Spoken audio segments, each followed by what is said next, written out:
Welcome everyone, welcome to agri concept. आज के session में बात करने वाले वीट के जो पैकेज ऑफ प्रैक्टिसेस है उनकी बात करने वाले हैं। एक पार्ट हमारा इस वीडियो का हो चुका था और ये जो पार्ट होने वाला है वीडियो का सेकंड होने वाला है। अगर पहला पार्ट आपने जाके नहीं देखा तो प्लीज़ उसको देखिए, उसी के बाद में आपको ये वाला जो पार्ट है वो समझ में आएगा।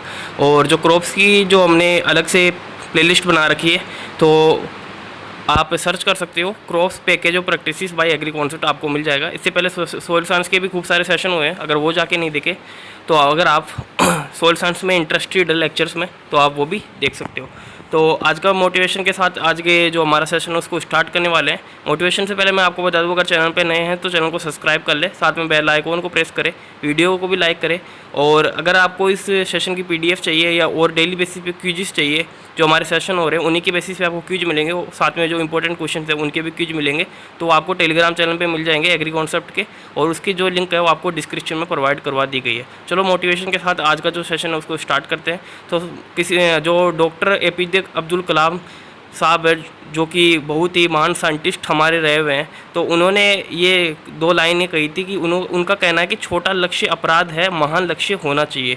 तो उन्होंने हमेशा एक ही चीज़ अपने अंदर रखी कि कभी भी हमें छोटी सोच नहीं रखनी चाहिए कि हम यार छोटी जो भी लग पाएंगे, हमारे मतलब हमारी इतनी हैसियत नहीं है या फिर हम इतनी मेहनत करने लायक नहीं है, हमारी सिचुएशन नहीं है कि हम बड़ी जॉब ले सके। आप ले सकते हो, बस ज़रूरत है तो आपके अंदर कॉन्फिडेंस की, आपके अंदर सेल्फ मोटिवेशन की, और आपके अंदर जज्बा होना चाहिए, मेहनत करने की लगन होनी चाहिए, तो आप महान से महान लक्ष्य भी प्राप्त कर सकते हो। और हमेशा अपनी सोच को बढ़ा रखें। मैं हमेशा यही चीज़ सिखाऊंगा कि आप कभी भी छोटी सोच को कभी भी अपने अंदर पनपना नहीं, हमें हमेशा बड़ा सोचें और बड़ा कुछ करने की सोचें। कभी भी छोटी लक्ष्य या छोटा लक्ष्य कभी अपने अंदर टारगेट नहीं करें, क्योंकि आप छोटा लक्ष्य अपने आप अंदर रख लोगे तो आप उतनी ज़्यादा मेहनत करने के लिए मतलब अपने आप को मजबूत नहीं बना पाओगे, जितना कि आपको एक बड़ा टारगेट करने के लिए, मेहनत करने के लिए अंदर से आपको मोटिवेशन देता है। तो इसी के साथ आज के सेशन को स्टार्ट करने वाले हैं। हमारे जो कुछ इंपॉर्टेंट्स थे, वैराइटीज़ वगैरह का, इनका क्लाइमेट वगैरह मैंने बता दिया था। सोल रिक्वायरमेंट से आज के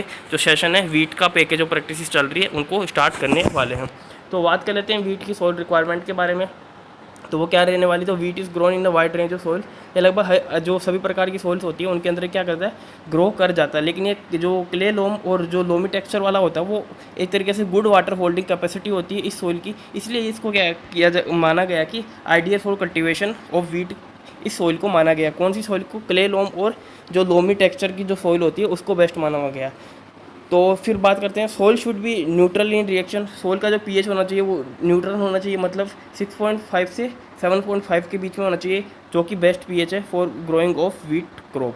देन बात कर रहा है कि heavy soil with good drainage are suitable wheat cultivation under dry condition. अगर ड्राई कंडीशन है, वहाँ पे मतलब इरिगेशन की इतनी फैसिलिटी नहीं है उस एरिया के अंदर, और वहाँ पे हैवी सोइल है मतलब ब्लैक सोइल है, और वहाँ पे लेकिन गुड ड्रेनेज कंडीशन होनी चाहिए। क्यों होना चाहिए, क्योंकि जब बारिश हो या रेनफेड कंडीशन में आप वहाँ पे पानी भर जाता है, और ब्लैक सोइल में आप देखते हो कि वहाँ पे जो इन्फिल्ट्रेशन रेट है पानी की वो बहुत कम होती है, पानी नीचे सोइल के अंदर इन्फिल्ट्रेशन नहीं हो पाता, और जो सोइल के ऊपर ही भरा रहता है, जिससे कि क्या है, हमारी जो क्रॉप की जो रूट्स वगैरह वो डैमेज हो सकती है, और उसमें डिजीज़ वगैरह भी लग सकते हैं, और वीड्स का जो इन्फेस्टेशन है वो ज़्यादा इंक्रीज होता है। इसलिए उसके अंदर जो हैवी सोइल है उसके अंदर हमें गुड ड्रेनेज अगर कैपेसिटी हम रखते हैं उसके अंदर, तो एक तरीके से अच्छी सोइल ब्लैक सोइल भी मानी जाती है। ठीक है, नेक्स्ट बात कर लेते हैं जो क्रॉपिंग सिस्टम है, मतलब जो वीट के साथ हम कौन कौन सी क्रॉप्स को ग्रो करते हैं और उनका जो ड्यूरेशन है वो क्या क्या रहने वाला है। तो इसके अंदर बता रहा है राइस और वीट 1 ईयर का रह जाएगा, क्योंकि राइस पता है आपको खरीफ सीजन का है, वही वीट की बात करें तो रबी सीजन का जो क्रॉप है वो रहने वाली है। भाई मेज की बात करें तो मेज खरीफ का रह जाएगा, जो वीट है रबी की हो जाएगी, तो ये 1 ईयर का हो जाएगा, मतलब एक सीजन में ये मेज हो जाएगा, एक में वीट हो जाएगी। राइस एक सीजन में हो जाएगा, वीट में एक सीजन में हो जाएगा, एक ईयर का जो क्रॉप ड्यूरेशन है वो रहने वाला है। पिजन पीक भी आपको पता है खरीफ सीजन की है, वो वीट के साथ ग्रो करेंगे, एक सीजन का क्या क्रॉप ड्यूरेशन रह जाएगा। वही राइस, वीट, सोरगम और चिकपी की बात करें तो 2 साल का रहने वाला। 2 साल का कैसे रहने वाला, राइस पता है खरीफ का, फिर उसके बाद में आएगी रबी के बाद में फिर आएगा वापस खरीफ के बाद में चिकपी आएगा, रबी के अंदर वापस आ जाएगा। तो ये 2 साल का ये हमारा क्रॉप रोटेशन हो जाएगा। फिर बात कर लेते हैं मेज, वीट, शुगरकेन और रेटून। शुगरकेन की, रेटूनी की बात करें 3 ईयर का क्रॉप ड्यूरेशन रहेगा। कैसे, आप खरीफ के अंदर मेज को देखोगे, फिर रबी के अंदर आप वीट को देखोगे, 1 साल हो गया। फिर आप देखोगे इसके अंदर 1.5 ईयर्स लगभग शुगरकेन लेके जाता है, तो मतलब 1 साल तो यहाँ पे हो गई, 1.5 साल यहाँ पे हो गई, मतलब 2.5 ईयर्स तो यहाँ पे हो गई, फिर रेटूनिंग के 6 महीने अलग से आप इसके अंदर जोड़ लो, तो ये 3 ईयर का जो क्रॉप ड्यूरेशन है वो हो जाएगा। आई होप आपको समझ में आया होगा। अगर कोई चीज़ समझ में नहीं आती है तो कमेंट बॉक्स में आप लिख सकते हो, आपको वहाँ पे जरूर रिप्लाई मिल जाएगा। फील्ड प्रिपरेशन की बात कर लेते हैं। फिर फील्ड प्रिपरेशन की ये बात करा कि well pulverised soil with a compact seed bed for a good uniform germination. अगर हमारी सोइल का बढ़िया हमने टीरेज की है और उसको वेल पल्वराइज्ड किया है, तो उसका एक तरीके से हमारा जो जो जो हमारी वीट है उसकी क्रॉप के जर्मिनेशन के लिए वो एक तरीके से बेस्ट सोइल मानी जाती है। मतलब उसको भुरभुरी एक तरीके से हम बोल सकते हैं। वेल पल्वराइज्ड का मतलब कि भुरभुरी जो सोइल हो जाती है, मिट्टी एक तरीके से बढ़िया शानदार उसको अपन क्या बोल सकते हैं, अच्छी एक तरीके से जर्मिनेशन सोइल बोल सकते हैं। किसके लिए? वीट के अगर रिगार्ड में अगर बात करते हैं तो। फिर बात करें after harvest the previous season crop the field should be plough properly. जैसे कि हमने खरीफ सीजन की जो क्रॉप थी वो बाजरा बो रखी थी, अब उसका हार्वेस्टिंग हो गया। अब सोइल का क्या करेंगे? सोइल को प्लाउ करेंगे बढ़िया अच्छी खासा, 1-2 बार उसके अंदर प्लाउ कर देंगे। प्लाउ करके वो अच्छी तरह से तैयार हो रही है। उसके बाद में फिर 2 से 3 हैरोइंग उसके अंदर कर देंगे। फिर प्लैंकिंग कर देंगे। प्लैंकिंग का मतलब होता है पाटा पाटा लगा के हम फील्ड को लेवल करते हैं, जिसको हम पटवास भी बोलते हैं राजस्थानी लैंग्वेज में अगर बात करें तो पाटा लगा के उसके ऊपर वजन ही या तो आदमी बैठ जाता है या फिर वो पाटा ही कई बार मजबूत रहता है पत्थर वगैरह का, जिससे जितने भी हमारे क्लोड्स वगैरह ढेले वगैरह होते हैं वो सोइल के अंदर क्लियर हो जाते हैं साफ, और साथ में जो लेवलिंग भी है वो फील्ड की मेंटेन रहती है। तबीयत खराब होने के बाद में थोड़ा आपको वॉइस का इशू मिलेगा, तो थोड़ा बहुत कोऑपरेट कीजिएगा। हमारी प्लैंकिंग हो जाएगी। उसके बाद में क्या है, लैंड की प्रॉपर्ली प्रिपेयर हो गई सीड बेड। उसके बाद में अवॉइड पाउडरी सीड बेड। हमें ज़्यादा ऐसे पाउडरी सीड बेड भी नहीं बना। पाउडरी सीड बेड का यहाँ पे मतलब हो गया कि बिल्कुल बारीक हमने सोइल को कर दी। एक तरीके से जैसे पाउडर होता है ना, आप हाथ में लेते हो, उसके अंदर बिल्कुल भी थोड़ा बहुत भी आपको ऐसे ग्रेन नहीं देखना पड़ेगा या कुछ नहीं दिखेगा। तो वैसे ही इतनी ज़्यादा भी हमें क्या करनी है, सोइल को पाउडरी फॉर्म में कन्वर्ट नहीं करनी है। थोड़ी बहुत उसके अंदर एक तरीके से अपन कैसे रफ सोइल थोड़ी बहुत होनी चाहिए। फिर बात कर रहा है ऑन प्री सोइंग 7 से 10 days before seeding ensure proper germination. अब ये कहना चाह रहा कि जैसे आज हमें जैसे आज 10 तारीख है, 10 हम नवंबर को क्या कर रहे हैं, सोइंग कर रहे हैं किसकी? वीट की। तो हमें 1 तारीख को क्या कर देना है, उसका इरिगेशन कर देना है। अब 1 से जो 10 तारीख का गैप रहेगा उसके अंदर वो बढ़िया सोइल क्या हो जाएगी, मेंटेन हो जाएगी। उसके अंदर मॉइस्चर वगैरह बढ़िया सेट हो जाएगा, मतलब डीपली वाटर का जो पेनिट्रेशन है वो हो जाएगा और एक तरीके से बढ़िया वो तैयार हो जाएगी। फिर उसको जब हम टीलेज वगैरह करेंगे, प्लाऊ करेंगे, हेरोइंग करेंगे, तो इजीली उसके अंदर प्लाऊ और जो हम हेरोइंग करेंगे वो इजीली उसके अंदर हो पाएगी और वीड वगैरह है वो उखड़ के ऊपर आ जाएगी। ये हमारा है। तो ये बोल रहा है कि सोइंग से पहले हमें 7 से 10 दिन पहले क्या करना चाहिए, सोइल को इरीगेट कर देना चाहिए। और फिर ये बता रहा है तो हमें अगर यंग सीडलिंग्स है, जैसे अब जर्मिनेशन हो गया, तो वाइट एंड आप देखते हो कि क्या दीमक जिसको बोलते हैं वो सबसे ज़्यादा हमारी जो वीट है उसके अंदर इन्फेक्शन करती है। और ये जो गुजिया वीविल है जो कि एक स्टोरेज पेस्ट भी है, तो उनको जो प्रिवेंशन के लिए हम क्या करेंगे, एल्ड्रीन जो हमारा क्या बोलते हैं, सॉरी, इंसेक्टिसाइड है, तो उसको क्या करेंगे हम यूज करेंगे। और उसकी कितना यूज करेंगे, 5% डस्ट उसका यूज करने वाले हैं। और ये कितना देंगे हम पर हेक्टर के हिसाब से 25 kg हमें इसको देना है। और इसका जो कंसनट्रेशन रहने वाला है वो डस्ट का वो 5%, ये पाउडर फॉर्म में आता है, इसलिए इसको यहाँ पे डस्ट को इंडिकेट किया गया है। और कब देना है, लास्ट जो प्लाउइंग करेंगे ना उस टाइम ही हमें इसको दे देना है, मतलब बिफोर सोइंग ही इसको दे दिया, जिससे कि जर्मिनेशन के टाइम हमें जो वाइट एंट है उसका इन्फेस्टेशन नहीं देखने को मिलेगा, साथ में जो गुजिया वीविल है उसका भी हमें इन्फेस्टेशन सोइल के अंदर देखने को नहीं मिलेगा। फिर ये बता रहा है field preparation using tractor for wild cultivation. ये कर रहा है फील्ड प्रिपरेशन इसके अंदर हम कर रहे हैं इसके अंदर, और कब कर रहे हैं सोइंग से पहले। और ये कौन सा जो इक्विपमेंट है इसका नाम आपको कमेंट बॉक्स में बताना है। ये जो इक्विपमेंट दिख रहा है ट्रैक्टर के पीछे, इसका नाम कौन सा ये इक्विपमेंट है, तो आप इसको कमेंट बॉक्स में बताना है। फिर सोइंग एंड सीड की बात कर लेते हैं, सीड एंड सोइंग की बात कर लेते हैं। तो ये हेल्दी जो सीड होता है और जो सर्टिफाइड सीड है वही हमें क्या करना चाहिए, यूज करना चाहिए for sowing of the wheat. और ये कहता है राइट वेराइटी, मतलब जो वेराइटी होनी चाहिए ना उस एरिया के हिसाब से सूटेबल होना चाहिए, उस क्लाइमेटिक जो कंडीशन है वहाँ की उसके अकॉर्डिंग क्या होनी चाहिए, सूटेबल होनी चाहिए। फिर बात करना चाह रहा है always use certified seed to treat with Vitavax. अब ये बताना कि सर्टिफाइड सीड का हमें यूज करना, जैसे आप सभी को पता है कि जो फार्मर यूज करता है वो हमेशा सर्टिफाइड सीड ही यूज करता है। और उसको हम क्या करेंगे, ट्रीट करेंगे, उसका सीड ट्रीटमेंट करेंगे किससे, वीटावैक्स। वीटावैक्स क्या करता है, स्मट जो होता है वीट के अंदर जो डिजीज होती है उससे जो ब्लैक पाउडरी फॉर्म में स्मट हो जाता है, उससे प्रिवेंशन के लिए हम वीटावैक्स से सीड का ट्रीटमेंट करेंगे।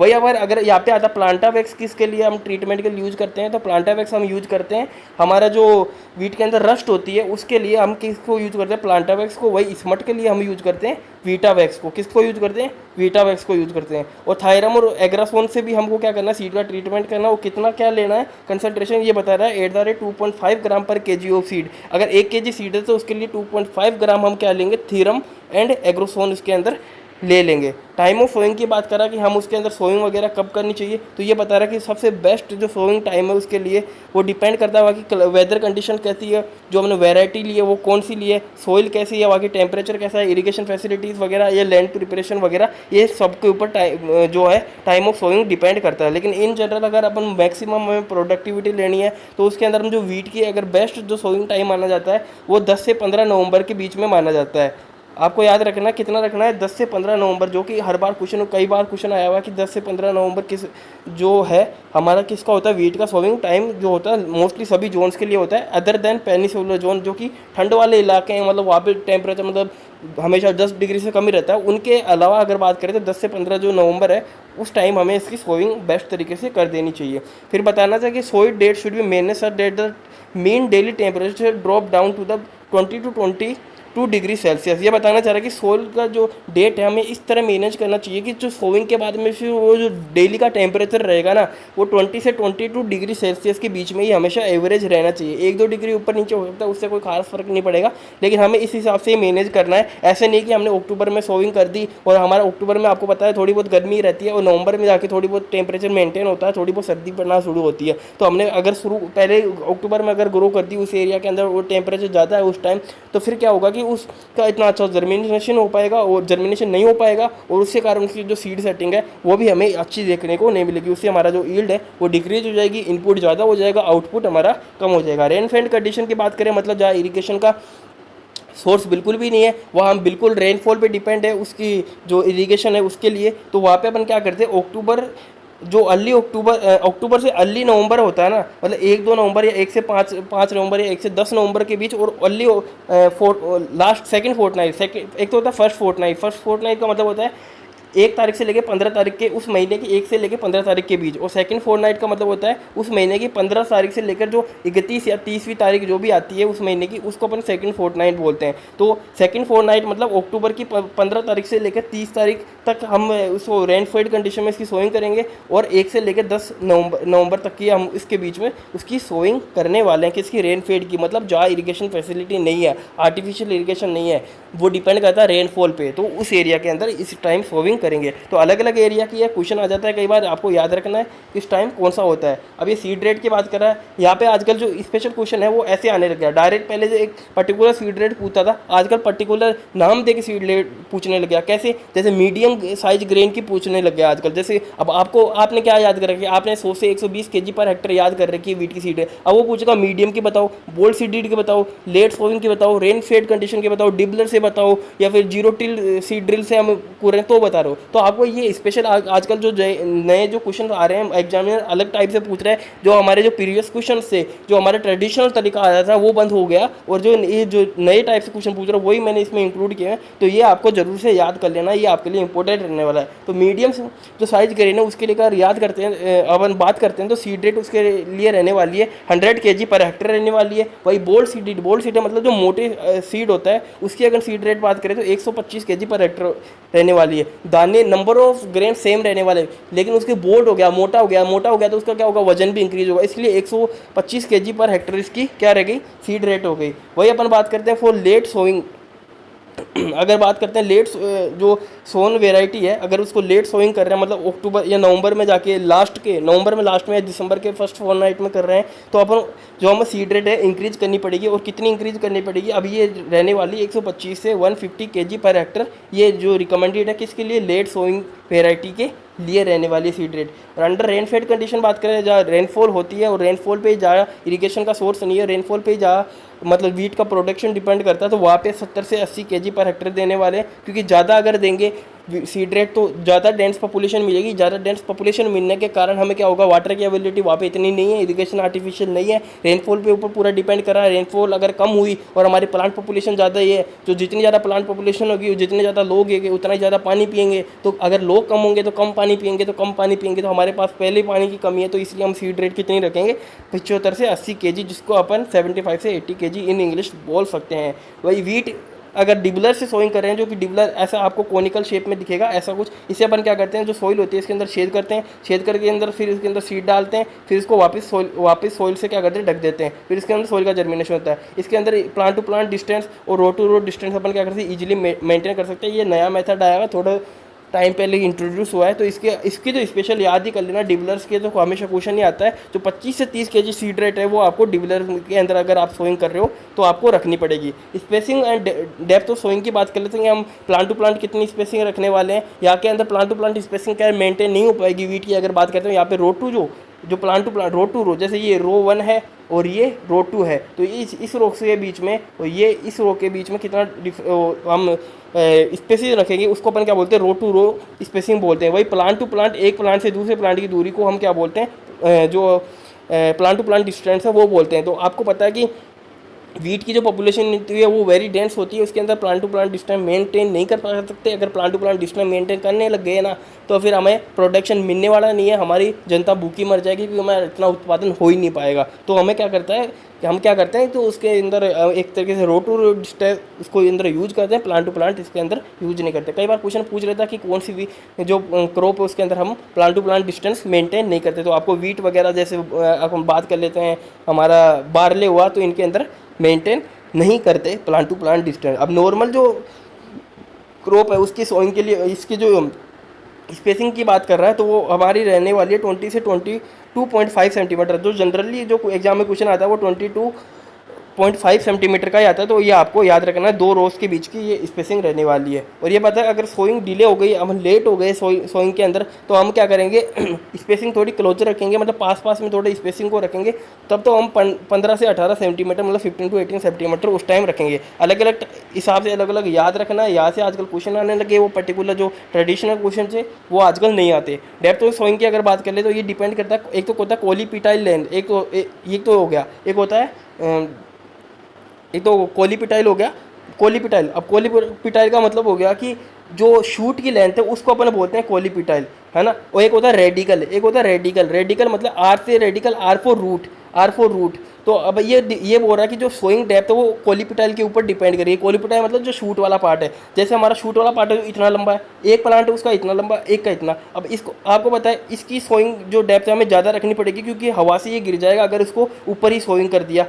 तो इसको हमें क्या है, डीपर सोइंग करना पड़ेगा ताकि इसकी रूट नीचे तक जा सके। इसको इतने ज़्यादा ठीक ठाक ज़्यादा कर देंगे, ज़्यादा मतलब ज़्यादा ये ऊंचा भी नहीं है, ज़्यादा नीचा भी नहीं है। और ये हमारी ड्राफ्ट है, जैसे ड्राफ्ट प्लांट है, तो इसकी ज़्यादा हम क्या करेंगे, डीप सोइंग नहीं करेंगे, क्योंकि इसमें ज़्यादा ये कोई इफेक्ट नहीं पड़ेगा। अगर आंधी वगैरह भी आती है तो ये छोटा प्लांट है, तो ये इजीली मेंटेन कर पाएगा, इतनी जल्दी वहाँ पे गिरेगा नहीं। तो ये आपको ये याद रखना है कि जो लेंथ ऑफ कोलीपिटाइल का मतलब हो गया शूट की लेंथ, और शूट की लेंथ अगर ज़्यादा हुई तो हमें डेप्थ ज़्यादा करनी पड़ेगी। अगर शूट कोलीपिटाइल की लेंथ अगर छोटी है प्लांट की, तो हमें क्या करना है, जो रूट सोइंग डेप्थ है वो भी हमें क्या करनी है, एक तरीके से डिक्रीज कर देनी चाहिए। तो ये जो यूजुअली बात कर रहे थे वो 5 सेंटीमीटर। हम हाई जो मैक्सिकन वेराइटीज़ है, जो कि हम ड्राफ्ट वेराइटीज़ होती है, उनके लिए हम जो यूज़ करते हैं वो 5 सेंटीमीटर हम यूज करते हैं। और जो सेमी ड्राफ्ट है, मतलब ना तो ज़्यादा छोटी है ना ज़्यादा बड़ी है, उन वेराइटीज़ के लिए अगर डेप्थ की बात करें तो 5 से 6 सेंटीमीटर अगर इसके अंदर हम यूज करते हैं। वही लेट सोइंग की बात कर रहे हैं, लेट सोइंग कर रहे हैं तो उसके अंदर जो सोइंग डेप्थ है वो शैलो करेंगे। मतलब शैलो क्यों करेंगे, शैलो का मतलब हो गया कि ज़्यादा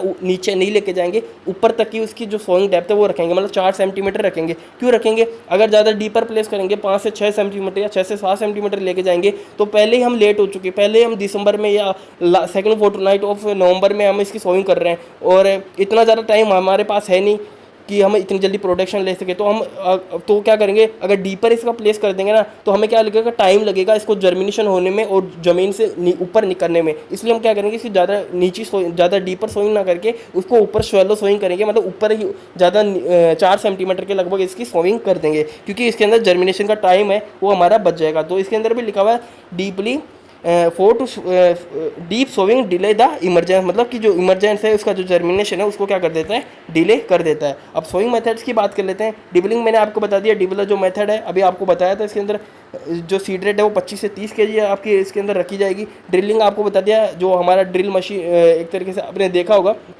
ट्रैक्टर के पीछे ड्रिल आपने एग्रीकल्चर इंजीनियरिंग में भी आप इसको पढ़ लोगे, जिसको आप हल भी कई बार बोल देते हैं, ट्रैक्टर के पीछे जो लगा होता है। ब्रॉडकास्टिंग मतलब हाथों से आप उसको बिखेर देते हो और फिर उसके ऊपर क्या करते हो, प्लाइंग वगैरह कर देते हो, वो ब्रॉडकास्टिंग मेथड में आ जाएगा। जीरो टिल टेक्निक, ये नई टेक्निक है, इसके बारे में भी अपन पढ़ेंगे ये क्या है क्या नहीं है। ब्रॉडकास्टिंग मेथड का मैंने आपको अभी बताया कि हम क्या करते हैं, सीड को लेते हैं हाथ में किसी गमले वगैरह में, फिर उसको किसान क्या करता है, सोइंग जैसे इरीगेटेड फील्ड है, इसको इरीगेट कर दिया आज, फिर 2 से 3 दिन बाद में किसान क्या करेगा, हाथ से उसके अंदर सीड को बखेरते जाएगा। अब उसके अंदर कोई पर्टिकुलर ऐसे रो टू रो डिस्टेंस या plant to plant distance maintain तो नहीं होगी, क्योंकि हम हाथ से बिखेर रहे हैं। अब वो यूनिफॉर्म एक तरीके से सीड का जो स्टेब्लिशमेंट है वो भी नहीं होने वाला, हाथ से कितना भी बिखर सकता है, कई जगह ज़्यादा भी बिखर सकता है, कई जगह कम भी बिखर सकता है, तो इसके अंदर यूनिफॉर्म सोइंग आपको देखने को नहीं मिलेगी। प्लांट टू प्लांट डिस्टेंस भी मेंटेन नहीं होगी, रो टू रो डिस्टेंस भी मेंटेन नहीं होगी। और फिर जो बिखेरने के बाद पीछे से हम क्या करते हैं, इसके अंदर प्लाऊ या हेरो जो भी होता है, जो हम ज़्यादा डीपली भी नहीं करते, क्योंकि ज़्यादा डीप करेंगे तो इसके अंदर सोइल की जो लेयर है ऊपर ज़्यादा मोटी हो जाएगी, जिसका जर्मिनेशन नहीं होगा। तो थोड़े थोड़े हम क्या है, प्लाउइंग कर देते हैं थोड़ी बहुत डेप्थ के अंदर, 5 से 6 या 7 सेंटीमीटर के लगभग।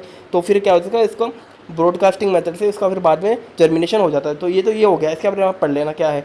ड्रिलिंग का बता दें, ड्रिलिंग मशीन आती है, इसके अंदर पीछे सीड ड्रिल लगा होता है, एक फटी सीड ड्रिल होता है। फटी सीड मतलब उसके अंदर साथ साथ में फर्टिलाइजर भी अपन दे सकते हैं, जैसे अपन डीएपी उसके साथ में देना चाहेंगे या फोरेट अपन उसके साथ में देना चाहेंगे, तो उसके अंदर अपन कहेंगे ड्रिलिंग जो मशीन है उसके साथ जो ट्रैक्टर के पीछे लगी हुई होती है उससे अपन इसकी सोइंग कर सकते हैं। और इसमें क्या होता है, यूनिफॉर्म डेप्थ एक मेंटेन कर सकते हैं, कि मतलब जो सारे जो प्लांट है उनकी एक ही डेप्थ के ऊपर सीड गिरेगा, तो वो सारे प्लांट की जो डेप्थ होगी प्लांट की वो एक ही मतलब एक यूनिफॉर्म होगी, एक ही मतलब लेवल में होगी सभी की, और जिसका क्या होगा यूनिफॉर्म जर्मिनेशन हो वो एक साथ और रेगुलर स्टैंड हमें उसको देखने को मिलेगा।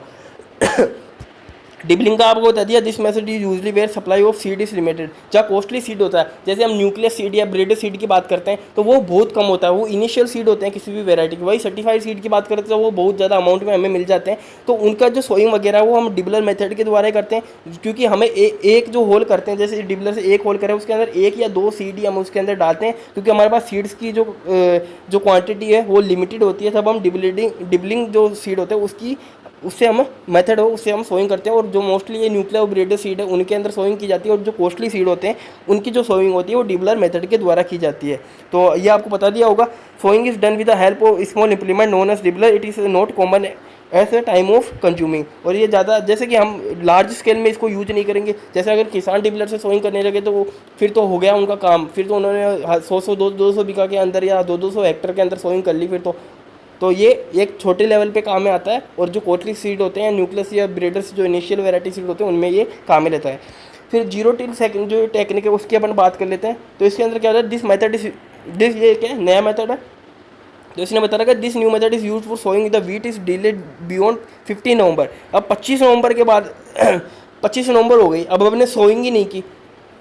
अब हमारे पास क्या मेथड बचा है, हमारे पास एक मेथड बचा है जीरो टिलेज टेक्निक है, उससे अब क्या करेंगे हम सोइंग करेंगे किसकी, जो हमारा वीट है। तो हम 25 नवंबर के बाद में अगर सोइंग करते हैं तो उस टाइम में हमें जीरो टिलेज टेक्निक है वो यूज करनी पड़ती है। A zero till 40 seed drill machine is developed by GB Pant university of agriculture and technology Pantnagar, by which direct to wheat is done in rice field. अब ये कहना चाह रहा है कि जो अब ये क्वेश्चन कई बार आता है, ये जो यहाँ पे हाईलाइट किया गया है जो ऐसे ही नहीं किया गया, यहाँ से क्वेश्चन आता है कि किसके द्वारा बनाई गई थी जीरो टिल 40 सीड ड्रिल है, वो GB पंत यूनिवर्सिटी जो हमारे पंतनगर में उसके द्वारा बनाई गई थी। और क्या करते हैं इसके अंदर, जैसे कि हमने खरीफ के अंदर राइस लगा रखी थी, अब रबी के अंदर लगाना वीट, तो उसके अंदर डायरेक्ट सोन की जाती है, मतलब उसके अंदर टिलेज वगैरह कुछ भी नहीं कर, नाम से पता चला जीरो टिलेज, मतलब उसके अंदर टिलेज बिल्कुल भी नहीं करनी है, डायरेक्ट सोइंग करनी है हमारी। तो किसकी, वीट की सोइंग करनी है। तो इसका जो अंदर जो राइस का फील्ड होता है ना, उसके अंदर क्या करते हैं, डायरेक्ट हम क्या करते हैं, वीट की क्या करते हैं, सोइंग कर देते हैं। This help advancing the sowing of wheat as a time required for field preparation is saved.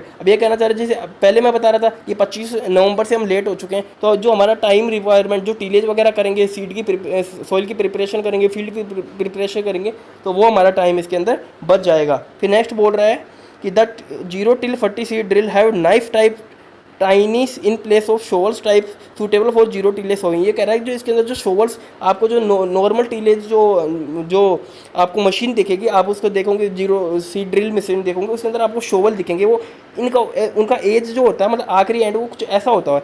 और इसके अंदर जो होता है जिनका एज होता है ना वो नाइफ टाइप होता है, मतलब चक्कू की तरह, जो आप उसको धारदार ऐसे नाइफ की तरह उनके अंदर जो शोवल होते हैं वो आपको इसके अंदर देखने को मिलेंगे। फिर बात करते हैं, at the time of sowing the seed drill should be lifted up and down to avoid the choking of the furrow opener by the soil for easy drill of seed and fertiliser. ये कहना चाह रहा है कि जो जब हम sowing कर रहे होते हैं तो हमें क्या करता है, जो हमारा जो सीड ड्रिल है उसको हम अप एंड डाउन मतलब कभी ऊपर उठाते हैं, कभी फिर सॉइल के अंदर उसको ड्रिलिंग करते हैं, फिर उसको ऊपर उठाना पड़ता है। क्यों उठाना पड़ता है? क्योंकि उनके जो मिट्टी होती है ना, जो हमारे नाइफ जैसे जो उसके शेप के जो हमारे शोवल है, तो उनके अंदर मिट्टी भर जाती है। मिट्टी भरने से फिर वो चोकिंग हो जाती है, जिससे हमारा जो सीड और फर्टिलाइजर है वो सॉइल के अंदर गिर रहा नहीं होता है और उसका जो डिस्ट्रीब्यूशन है वो सॉइल के अंदर नहीं हो रहा था। इसलिए चोकिंग से बचने के लिए हम अप एंड डाउन उसको बीच में करते रहते ताकि वो मिट्टी वगैरह है उसके अंदर चोकिंग ना हो, मतलब वो उसके अंदर एक तरीके से बंद ना हो। और सीड ड्रिल का जो एक पाइप है तो उसके जो मिट्टी वगैरह निकालने के लिए उसको अपन अप एंड डाउन करते रहते हैं। सीड रेट शुड भी इसके अंदर जो हम जीरो टीलेज सीड ड्रिल है उसके अंदर सीड जो रेट रखते हैं वो 140 से 150 kg पर हेक्टर इसके अंदर रखते हैं। क्यों रखते हैं इसके अंदर इतनी ज़्यादा? पहले तो लेट सोइंग है, दूसरी अगर बात करते हैं इसको अंदर हम बिना टीलेज के कर रहे हैं। बिना टीलेज मतलब राइस के फील्ड के अंदर जितने भी उसका भूसा वगैरह नीचे था उसके अंदर डायरेक्ट ही सोइंग कर रहे हैं, जिससे कि है ना जो पूरा जो सीड जर्मिनेट है उनकी जो परसेंटेज है वो कम हो जाती है। मतलब पूरे सीड जर्मिनेट इतने नहीं अच्छे हो पाएंगे क्योंकि इतना हमने सीड का प्रिपरेशन नहीं किया है, टीलेज वगैरह नहीं किया है, तो इसके अंदर सीड का जो जर्मिनेशन की रेट है वो डिक्रीज हो जाएगी। इसलिए हमने ऐसा काम किया है। सीड की जो रेट रखी है हमने 140 से 150 kg रखी है जीरो टील टेक्निक के लिए। अब ये बता रहा है ये जो मशीन है आपको दिख रही tractor operated zero till seed cum fertiliser जो मशीन है वो ऐसी कुछ दिखती है। अगर आप गूगल पे सर्च करोगे तो भी आपको जाके ये दिख जाएगी। ये मैनुअली सोइंग है बैल से द्वारा, जो आप सभी लोग जानते हो। मैनुअल फर्टिलाइजर का बचा हुआ है जो नेक्स्ट लेक्चर में शुरू करेंगे, 3 लेक्चर में। अगले लेक्चर में ये पूरा जो हमारा सेशन है वीट का वो कंप्लीट हो जाएगा। मैंने बहुत ही डिटेल में समझा है। अगर फिर भी आपको कुछ चीज़ समझ में नहीं आती है, कुछ चीज़ मेरे से जो छूट जाती है बाय मिस्टेक इस पीपीटी में इंक्लूड नहीं है या जो मैंने नहीं बताया हो, तो आप क्या कीजिएगा कमेंट बॉक्स में लिख दीजिएगा, वो भी चीज़ आपको करा दी जाएगी। और चैनल पे नए हैं प्लीज़ चैनल को सब्सक्राइब करें, साथ में फ्रेंड्स को शेयर करें, वीडियो को लाइक करें, हमें भी मोटिवेशन मिलेगा। ऐसे फ्री सेशंस आपको यूट्यूब पे मिलते रहेंगे। साथ में टेलीग्राम चैनल है उसको भी ज्वाइन करें। तो इसी के साथ सेशन को एंड करेंगे। जय हिंद, जय भारत।